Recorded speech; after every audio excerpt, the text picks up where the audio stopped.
Hello friends, LGR study के YouTube channel में आपका स्वागत है। फ्रेंड्स, आज हम होम साइंस का फर्स्ट क्लास करने वाले हैं और आपके होम साइंस यानी गृह विज्ञान का फर्स्ट चैप्टर जो है वो है शिशुओं की जानकारी 0 से 3 वर्ष। यानी कि इस लेसन में हमको क्या पढ़ना है, 0 से 3 वर्ष के बच्चे के बारे में अध्ययन करना है हमको। लेकिन आपका जो आज है फर्स्ट क्लास है, इसलिए सबसे पहले हम आपको ये जानकारी देते हैं कि होम साइंस होता क्या है, यानी कि इसका अर्थ क्या है, इसका हमारे दैनिक जीवन में महत्व क्या है और इसका उपयोग कहाँ कहाँ है। तो आइए सबसे पहले हम अर्थ के बारे में जानते हैं कि होम साइंस का अर्थ क्या होता है। तो होम प्लस साइंस यानी कि गृह विज्ञान इसको हिंदी में कहते हैं। तो होम साइंस जो है वो आर्ट और साइंस का एक विशिष्ट सब्जेक्ट है। क्या है? आर्ट और साइंस का एक विशिष्ट विषय है जो कि आर्ट और साइंस दोनों को मिला करके बना है। अब आते हैं कि इसका महत्व कितना है हमारे दैनिक जीवन में। तो आपको बता दें कि खासकर यूथ के लिए यानी कि युवा के लिए इसका दैनिक जीवन में बहुत ही बड़ा महत्व है। घर परिवार का रख रखाव अब हमारे युवा के हाथ में हो जाता है, तो ऐसे में आपको होम साइंस की जानकारी होना बहुत ही ज़रूरी है, चाहे वो जेंट्स हो या फिर लेडीज़ हो। दूसरी बात यह है कि जीवन में अपने कैरियर को बनाना, यहाँ से आप बहुत से कैरियर को भी बना सकते हैं। होम साइंस से बहुत सारा कैरियर आप चुन सकते हैं। तो आइए थोड़ा सा डिफिनीसन भी हम जान लेते हैं, लेकिन डिफिनीसन जानने से पहले हम ये भी देख लेते हैं कि सबसे ज़्यादा महत्व होम साइंस का हमारे जीवन में क्यों है। क्योंकि आहार और पोषण इसकी आवश्यकता सबको पड़ती है और इसकी जानकारी, इसका अध्ययन हमें होम साइंस से ही मिलेगा। दूसरा है मानव विकास। मानव के विकास के लिए भी, जैसे कि किस बीमारी से हमें बचना है, घर को किस तरह हमें साफ़ सफाई रखना है, इन सब की जानकारी भी आपको यहाँ से यानी कि गृह विज्ञान से ही मिलेगी। तो इसका अध्ययन कितना महत्वपूर्ण है ये तो आप जान ही गए होंगे। तो चलिए आप चैप्टर पर चलते हैं। तो शुरुआत करते हैं। देख रहे हैं जैसा कि आप लिखा हुआ है, प्रसव एवं गर्भावस्था में माता एवं नवजात शिशुओं की आवश्यकता। यानी कि प्रसव एवं गर्भावस्था में जब माता और शिशु रहते हैं तो उसको किस चीज़ की आवश्यकता सबसे ज़्यादा पड़ती है ये हम जानेंगे। तो आइए सबसे पहले जानते हैं कि जन्म के बाद माता की जो आवश्यकता है वो कौन कौन सी है। तो सबसे पहला जो है वो है कुशलतापूर्वक देखभाल। जब माता बच्चे को जन्म देती है, कोई भी माता जब बच्चे को जन्म देती है तो परिवार द्वारा दोनों का देखभाल करना बहुत ही ज़रूरी है। तो इसलिए इसका फर्स्ट क्या हो जाएगा, कुशलतापूर्वक देखभाल। दूसरा है समयन तथा देखभाल, यहाँ समर्थन होना चाहिए, समर्थन तथा देखभाल। जब माता बच्चे को जन्म देती है उस समय परिवार के लोगों का समर्थन माता के लिए बहुत ही आवश्यक है कि कैसे क्या करना है, कैसे बच्चे को रखना है, कैसे माता को आहार देना है एवं अन्य सभी जानकारी। और तीसरा बात हम करते हैं रोग संक्रमण पर नियंत्रण। जन्म के बाद जब बच्चे को जन्म माता देती है, यानी कि माँ जब बच्चे को जन्म देती है तो उस समय बच्चे को बहुत सारा रोग होने का संभावना रहता है और माँ को भी बहुत सारे रोग से बचाने की क्या रहती है, जिम्मेवारी रहती है परिवार पर। ऐसे में कौन सा टीका लगवाना है, आहार कैसा देना है, दोनों को ये बहुत ही महत्वपूर्ण है। तीसरा है जटिलताओं का प्रबंधन। जटिलता का मतलब होता है कि कष्ट, बहुत सारा कष्ट हो जाता है, जैसे पीड़ा हो गया, बच्चे में बहुत सारा कष्ट रहता है जन्म के उपरांत। जन्म के बाद बहुत सारा कष्ट आते रहता है, चाहे वो शारीरिक हो या फिर कोई अन्य हो। इसलिए जटिलताओं का प्रबंधन यानी कि ज्ञान परिवार के कुछ लोगों को, बड़े बुजुर्गों को होना चाहिए, जो कि काफ़ी महत्वपूर्ण है। नेक्स्ट की बात करें यानी अगले की बात करें तो जन्म के बाद की बात हम करने वाले हैं कि जन्म के बाद, हम तो माता के बारे में बात किए, अब जन्म के बाद नवजात शिशुओं की क्या क्या आवश्यकताएं होती है, क्या क्या आवश्यकताएं होती है जन्म के बाद शिशुओं की, ये हम जानने वाले हैं।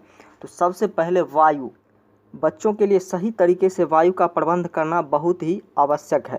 जैसे कि बच्चे को आप सुला दिए और पूरा एकदम ढक दिए तो ऐसे में गड़बड़ी हो सकती है, इसलिए वायु का, और अधिक वायु भी नहीं लगना चाहिए, हवा भी अधिक बच्चा को नहीं लगना चाहिए। तो इसके लिए वायु का ध्यान रखना बहुत ही ज़रूरत है। दूसरा है गर्माहट। बच्चे को जब देखते हैं कि जन्म होता है तो उसको बहुत सारे कपड़े में लिपट कर रखा जाता है, क्योंकि उसको गर्माहट की ज़रूरत होती है। थोड़ी सी भी ठंड यदि उसे लगे तो तुरंत जो है इफ़ेक्ट हो जाता है, किसी न किसी प्रकार की दिक्कत बच्चों में आ जाती है। तीसरा है स्तनपान। क्या है तीसरा? स्तनपान। तो स्तनपान कब कराना चाहिए ये हम आपको बता देते हैं। स्तनपान जो है जन्म के 6 घंटे के भीतर बच्चे को करा देना चाहिए। कब करा देना चाहिए? जन्म के 4 घंटे के भीतर, जन्म के 4 घंटे के भीतर करा देना चाहिए। और कब तक?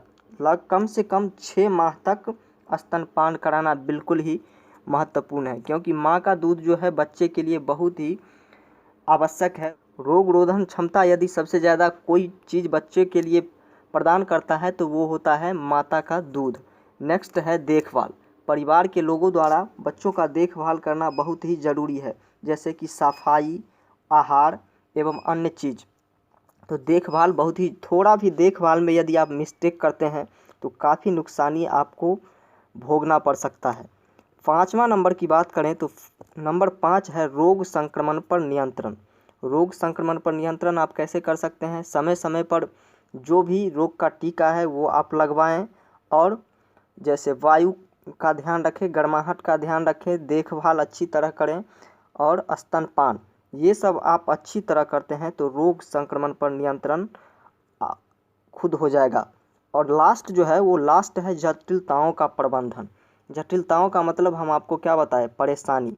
बच्चे में जो है बहुत तरह की परेशानी जन्म के बाद आते रहता है, तो ऐसे में उसका ध्यान रखना चाहिए और उसका प्रबंध करना चाहिए, यानी कि जुगाड़ करना चाहिए।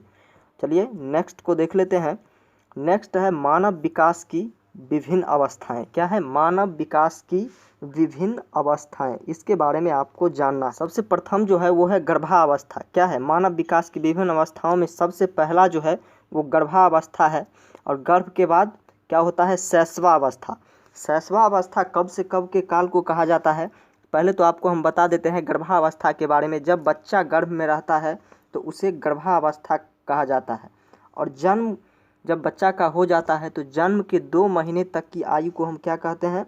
शैशवावस्था कहते हैं। क्या कहते हैं? जन्म से 2 माह तक की बच्चे का आयु जब रहे तो उसे शैशवावस्था कहा जाता है। अब नेक्स्ट है उत्तर शैशवावस्था।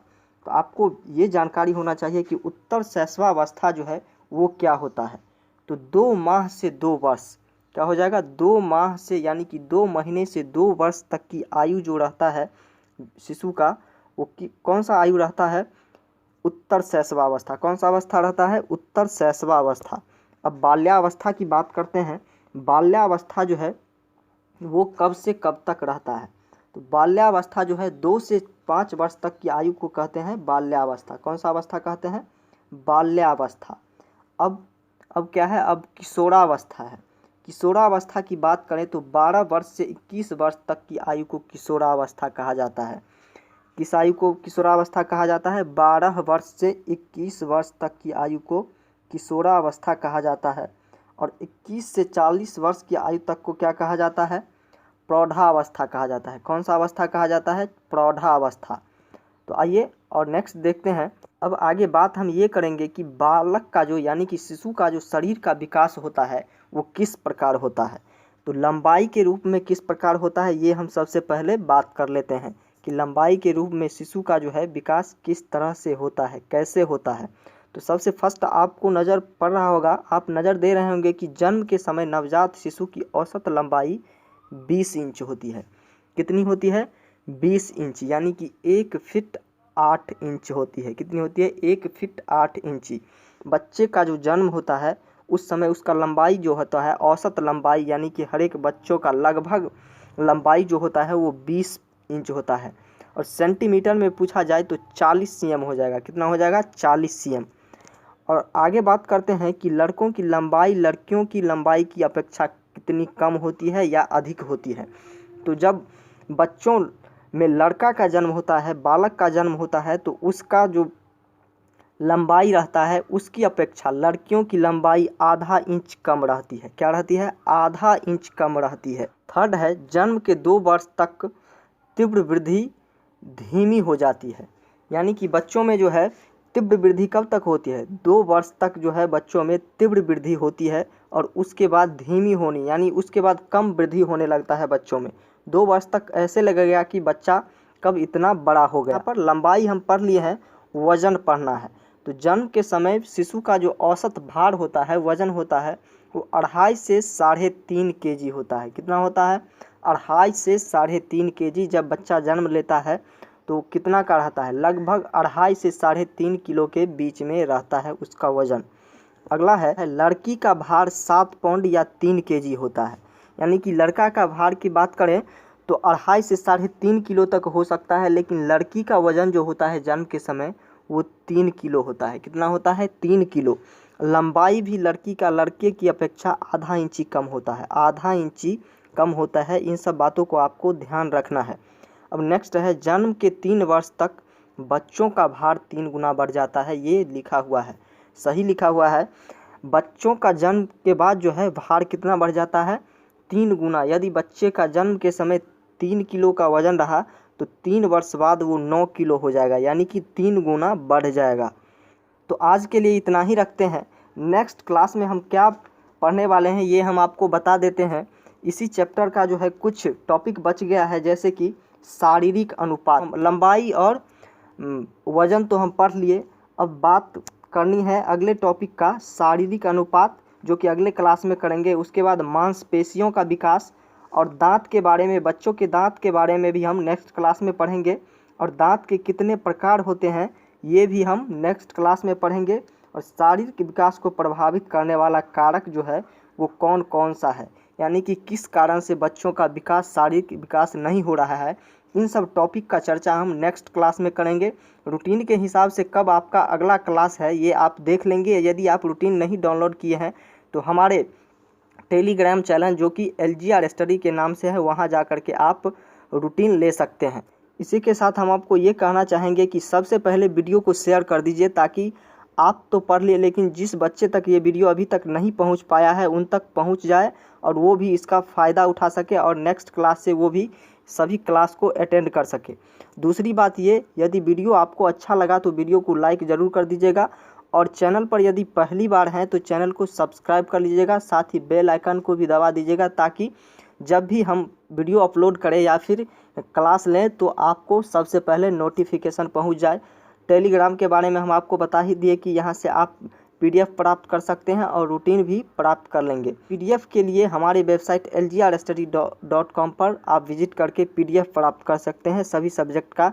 साथ ही साथ आपको हम बताए हैं कि टॉपिक कंप्लीट होने के बाद हम आपको सब्जेक्टिव क्वेश्चन पढ़ाएंगे और सब्जेक्टिव क्वेश्चन कंप्लीट होने के बाद ऑनलाइन जो है आपको ऑब्जेक्टिव पढ़ाया जाएगा। उसके बाद ऑनलाइन टेस्ट लिया जाएगा जो कि हमारे मोबाइल ऐप पर होगा। किस मोबाइल ऐप पे होगा, ये मोबाइल ऐप जो है हमारा LGR स्टडी के नाम से है। इसको आप प्ले स्टोर से जा कर के डाउनलोड कर सकते हैं। वैसे इसका लिंक हम डिस्क्रिप्शन में दे देते हैं, वहाँ से जा कर के डाउनलोड आप कर लीजिएगा, क्योंकि आपको अन्य प्लेटफॉर्म पर यदि जाते हैं तो वहाँ ऑनलाइन टेस्ट के लिए पेमेंट करना पड़ता है, लेकिन यहाँ बिल्कुल फ्री में आपको ऑनलाइन टेस्ट लिया जाएगा। कब, जब आपका एक एक टॉपिक क्लियर होगा, उसके बाद सब्जेक्टिव क्लियर होगा, फिर ऑब्जेक्टिव क्लियर होगा और उसके बाद क्या होगा, ऑनलाइन टेस्ट लिया जाएगा, जिसमें आपका रैंक और मार्क भी दिखाया जाएगा कि आप इस टेस्ट में कितना मार्क ला पाए हैं और कितना रैंक प्राप्त कर सके हैं। फर्स्ट रैंक है, सेकेंड रैंक है, फोर्थ रैंक है, या कौन सा रैंक है आपका और कितना नंबर आपको इस ऑनलाइन टेस्ट में आया। तो आज के लिए इतना ही।